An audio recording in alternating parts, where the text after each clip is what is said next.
खासकर मुझसे ज्यादा मेरी पत्नी आपसे मिलने के लिए बेताब थी। पहले मैं चाहता हूँ कि आप बिल्कुल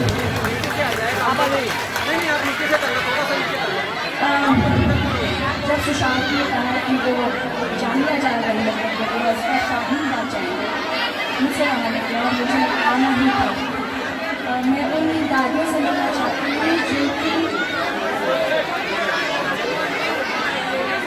आप लोगों ने जो करने आया है डॉक्टर ने जितना भी आपको थैंक यू बोलना बहुत कम है। मैं मणिपुर से बिलोंग करती हूँ, मैं जानती हूँ कि औरत की शक्ति बहुत शक्ति है। इसकी शक्ति क्या है, लोगों को नहीं है। वो घर चला सकती है तो देश को भी चला सकती है।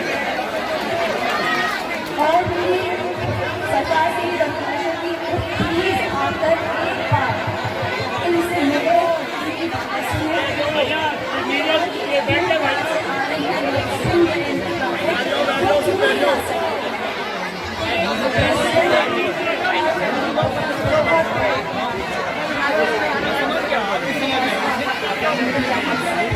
भाई नीचे बैठ के प्लीज यार, रिक्वेस्ट है भाई आपसे, नीचे बैठ के।